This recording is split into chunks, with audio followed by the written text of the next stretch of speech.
Okay, good day mga ka-airsoft, good day mga ka-bigman.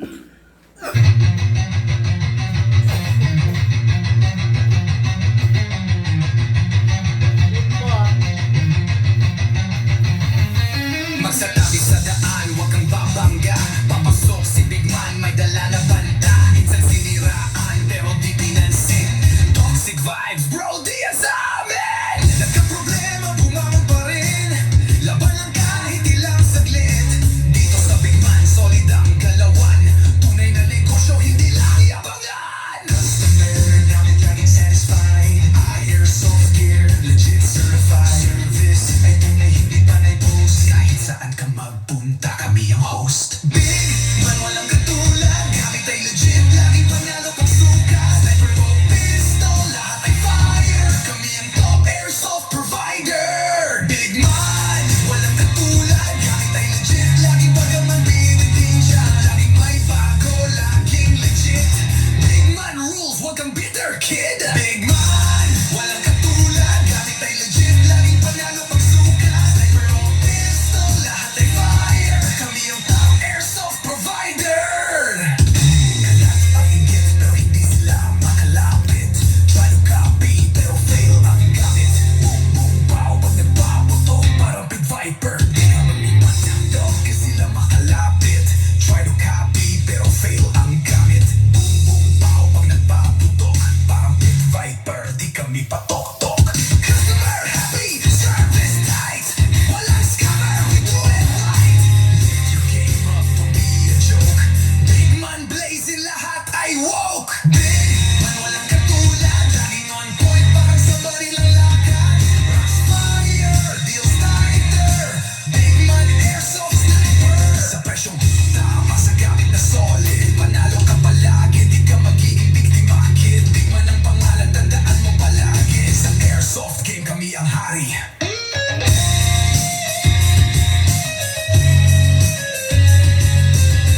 Big Man, di mo kayang tapatan. Palagaya-gaya, panalo palagi. Kaya sa Big Man, siguradong real ka, bossing.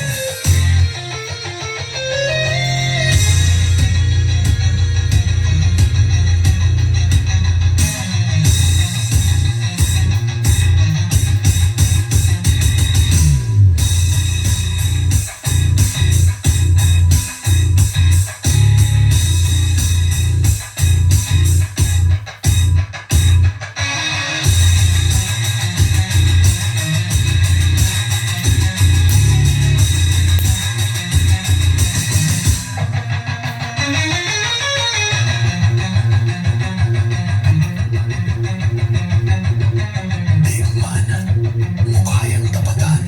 Walang gaya-gaya, panaro palagi. Kaya sa Big Man, siguradong real ka, bossing.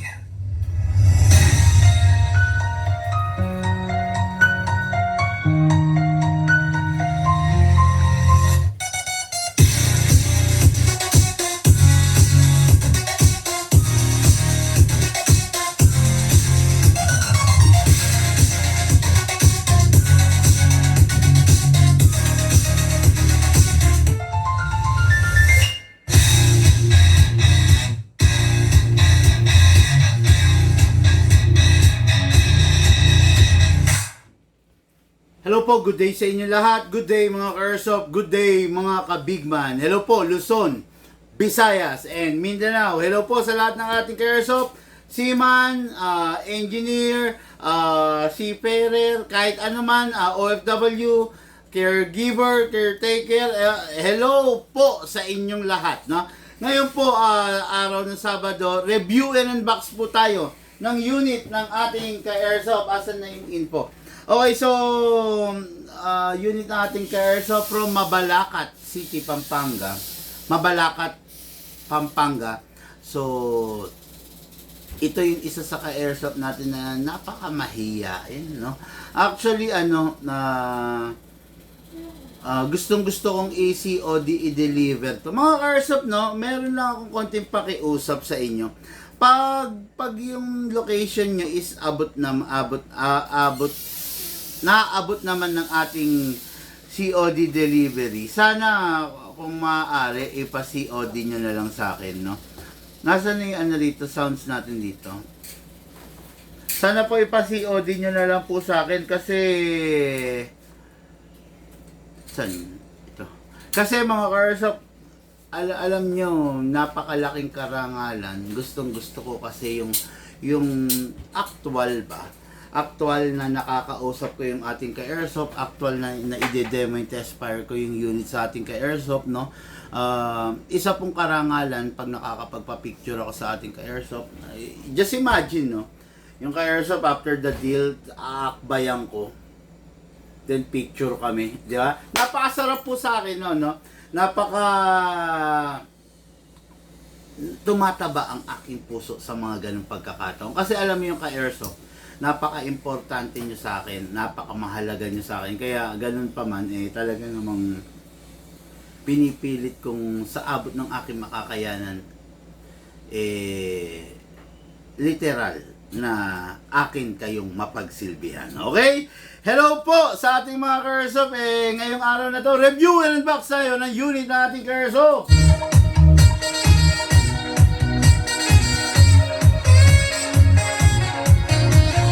Unit natin ngayon, the Costa Ludus.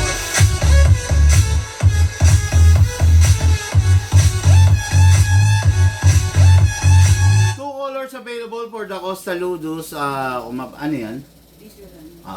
Two colors available for the Costa Ludus. Alam niyo naman to, meron tayong full black and meron tayong two-tone. Actually, mas mahal to dahil two-tone, no? Kaya lang, ito yung mas nais natin ibigay sa ating bossing. Okay. Inulan tayo ng actually wala na, paubos na rin to, no, yung Costa Ludus natin. Inulan tayo ng buyer regarding this unit kasi napakaganda talaga ng performance dito. 2011 STI Compact Edition pa. Yung makikita nyo ito, pwede itong alisin. Kung medyo hindi nyo type, ayan. Okay, yan. Yun, no? Actually, nilagay lang namin to, no? Pero pwede namang wala. Ayan. Diba? Napakaganda, napakalupit ng unit. Makikita nyo, compact na compact. Ito, makikita nyo to, Magwell to. Diba? Out of the box, upgraded na siya. Out of the box, maganda na siya. Out of the box, wala ka ng kailangan palitan. Pero, hindi tayo nag-i-stick doon sa out of the box. Number 1, in-upgrade the fixed outer barrel, fine-tuning trigger job, hammer protection pad, HAPA rubber, at saka enhance into big bore nozzle. Okay? Kaya itong unit na to, kahit ganito, napakatindi po nito. Kaya lang, malamig na naman dito sa shop. Kaya, lately, yung ano nga, kaya lately, kung mapapansin ninyo, hindi ako dito nagde-demo. Hindi ako dito nagde-demo sa shop. It is because ang lamig kasi, no? So, hindi ko makuha yung eksaktong FPS ng isang airsoft. Tatandaan nyo ito mga airsoft, no? Ang airsoft natin, hanggat maaari kasi ayaw niya yung malamig na ambience. Gusto niya mainit. Kaya kung naglalaro tayo under the heat of the sun, okay. Ang problema naman, kung doon ako sa garahe magde-demo, tagaktak pawis ako. Talagang magiging tagaktak pawis kasi sobrang init ngayon, no? Sumobra naman. Nakakatapos lang kasi ng mga ulan-ulan, ng mga thunderstorm, sumobra naman po yung init. Kaya magiging tagaktak pawis ako, no? So, syempre, wag na natin patagalin. Ito yung unit natin, Airsoft. Si Sir, Nel, no?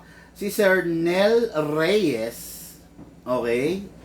Nel Reyes of Mabalacat. Walang eksaktong address. Okay, Nel Reyes of Mabalacat City, Pampanga to, no? Okay, so ito yung unit niya. Napakaganda, napakalupit. Kasa, ilak manually, syempre, silicone oil. Akin na. Ako na. Okay, silicone oil, sprayan sa slide stopper, sprayan sa nozzle. Yun, di ba? Tapos, itong unit na to, dahil nga sabi ko sa inyo, upgraded siya, yes, in terms of firepower. Pero, hindi nyo siya dapat lagyan ng how do you call this? Hindi nyo siya dapat lagyan ano? Akin na, medic. Akin.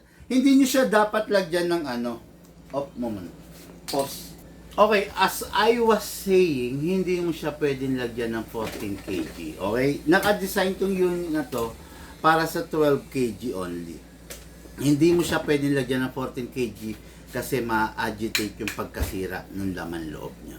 Okay? So, ito yung unit natin, girls. Meron ng silicone oil. So, kunin natin ng magazine. Sabi ko nga sa inyo, 12 kg gas lang. Lagyan po natin ngayon ng pang-chrono, which is the 0.20 grams. Okay? Hatak. Put your right thumb here. Lagyan po natin ng pang-chrono. Bakit 0.20 lang ba ang ginagamit sa chrono? Yes, 0.20 lang po. Kasi standard po yan, no? Pero pagdating sa firing, gagamit ka ng 0.25 or 0.30 kung ano man yung nirecommend ng seller mo. Okay, ngayon, chrono test po natin. Siyempre, para makita natin kung gaano kalakas ang nangyari sa upgrade na ginawa natin sa unit. Pasok po. Kasa. Ready to fire. Okay, firing!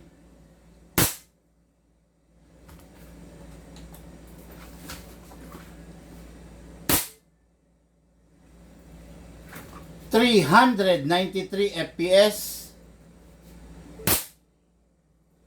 384 FPS, 386 FPS. Okay. Napakaliit na unit. Pumapalo ng 393, 384. Partida aircon pa rito. Pag nandun tayo sa labas, sabi ko nga sa inyo, mas malakas ang airsoft natin pag nasa labas. Kasi nakatutok ako sa aircon, syempre medyo bawas yun, no? So, tutungtong siya ng 400 kung nasa labas tayo. Napakalakas po nun, napakatindi na po nun. Okay? Firing po tayo mga airsoft. La Costa Ludos. Firing!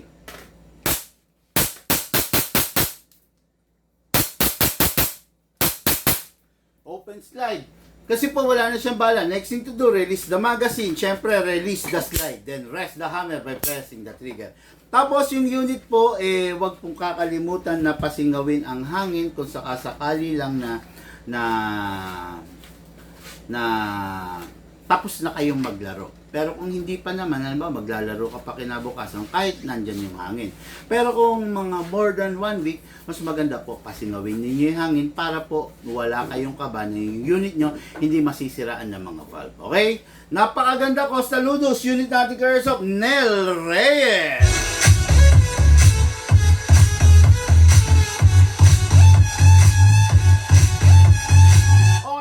Of this item is ready for packing and syempre ready po for shipping. Maraming salamat po sa inyo mga Airsoft kong minamahal. Thank you po.